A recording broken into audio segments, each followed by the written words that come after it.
स्थल रूप हो गया। तो अब हम नेक्स्ट टॉपिक चलेंगे पर्वतों के प्रकार। पर्वतों के प्रकार कितने प्रकार के होते हैं? पर्वत कितने प्रकार के होते हैं? पर्वतों के प्रकार, पर्वतों के प्रकार, प्रकार पर्वत 3 प्रकार के होते हैं। 3 प्रकार के, एक वलित पर्वत, वलित पर्वत, दूसरा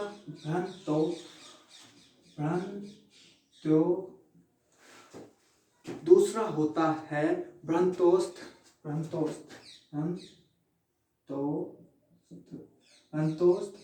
तीसरा होता है ज्वालामुखी, ज्वालामुखी पर्वत।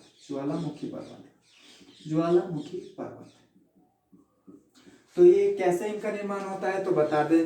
तो जो सबसे पहला हमारा दिया गया है वलित पर्वत। वलित पर्वत का निर्माण पृथ्वी की प्लेटों को खिसकने के कारण होता है। पृथ्वी की प्लेटें खिसकने के कारण, होता है। खिसकने के कारण ये काफी ऊबड़ खाबड़ और शंक्वाकार के होते हैं। तो पृथ्वी की प्लेट, जैसे कि ये प्लेट है, ये प्लेट यहाँ पे क्या है, यहाँ पे बहुत बड़ा ये मैग्मा है, ये इस तरीके का होता है। तो क्या होता है, ये प्लेट जब क्या होता है, यहाँ पे ये मैदान है, ये प्लेट जब खिसकी एक दूसरे की ओर थोड़ा सा खिसकती है तो जमीन का भाग ऐसे उठता है, उठते इस तरीके से एक पर्वत का निर्माण कर लेता है। इस तरीके से पर्वत का निर्माण कर लेता है, मतलब कि इस तरीके से चलता है। तो आप कह सकते हो पृथ्वी की प्लेटों को खिसकने के कारण जिन पर्वतों का निर्माण होता है उन्हें हम क्या कहते हैं, वलित पर्वत कहते हैं। ये शंकुआ आकार के होते हैं, ये शंकुआ आकार के होते हैं। और बात की जाए तो ऐसे कौन से पर्वत हैं जो वलित पर्वत कहलाते हैं? अरावली पर्वत, अरावली पर्वत एक वलित पर्वत है। क्या है? वलित पर्वत है। वलित पर्वत, और ये सबसे पुराना है विश्व का भी और हमारे भारत का भी पुराना अरावली वलित पर्वत है। दूसरा बात की जाए तो अरावली है, दूसरा पुराना है, वलित है, ठीक है ना। और तीसरा ये एक श्रृंखला है, ये एक तरह की श्रृंखला है, ये एक श्रृंखला। और ये क्या करता है, अपर्दन प्रक्रिया के कारण ये घिस गई है। ये किस कारण? ये अपर्दन क्रिया के कारण घिस गई है। मतलब ये अपर्दन क्रिया चलती है ना, अपर्दन आप जानते हो, नदियां हो गई या हवा हो गई, तूफान हो गया, उनके कारण क्या होता है, छोटे छोटे कणों में टूटना, वो क्या होता है, अपर्दन के कारण घिस गई है। आपका हिमालय भी एक वलित पर्वत है, लेकिन वो न्यू पर्वत है, नया पर्वत है। तो दूसरे नंबर पे आता है भ्रंतोस्थ। भ्रंतोस्थ क्या होता है? भ्रंतोस्थ पर्वत वो पर्वत होते हैं जब किसी वलित पर्वत का क्या होता है, वलित पर्वत मान लो या फिर ज्वालामुखी पर्वत मान लो। ज्वालामुखी तो खैर नहीं आएगा इसमें, क्योंकि ज्वालामुखी का तो उद्गार होता रहता है, अगर वो टूटता भी है तो उसका निर्माण होता रहता है। लेकिन वलित पर्वत का जब क्या होता है, बहुत बड़ा भूभाग टूट जाता है,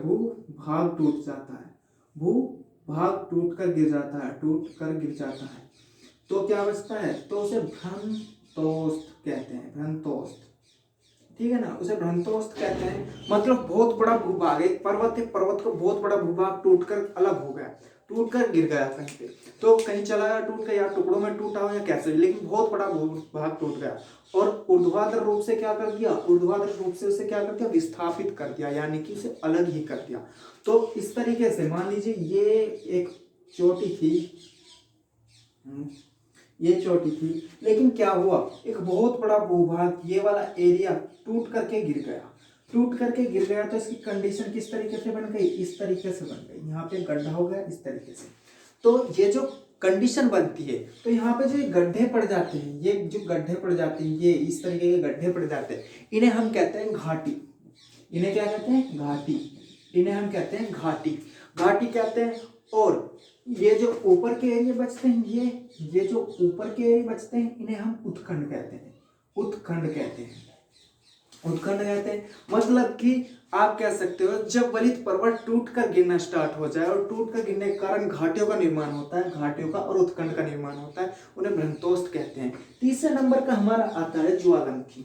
ज्वालामुखी पर्वत क्या होता है? ज्वालामुखी पर्वत क्या होता है? तो ज्वालामुखी क्या होता है आप जानते हो, ज्वालामुखी के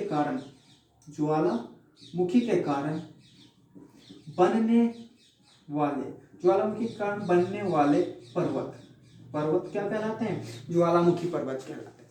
ज्वालामुखी पर्वत कहलाते हैं। कैसे इनका निर्माण होता है तो बता दें, तो ज्वालामुखी का निर्माण ऐसे होता है। यहाँ पे एक मान लीजिए ये वाल्किनो यानी कि ये पर्वत का एक क्या है, वो पृथ्वी का एक ज्वालामुखी है। ये यहाँ से लावा लेगा और यहाँ से फेंकेगा, तो वो पहले यहाँ गिरेगा, गिरते गिरते गिरते गिरते ये जो है ना बहुत बड़ा हो जाएगा। ये इस तरीके से चलता रहेगा, चलने के बाद यहाँ से ये ऊंचा होता चला जाता है और ये पर्वत का निर्माण करता है। इसे कहते हैं ज्वालामुखी पर्वत। ज्वालामुखी पर्वत कहते हैं अफ्रीका का माउंट किलिमंजारो। आप जानते हैं अफ्रीका का माउंट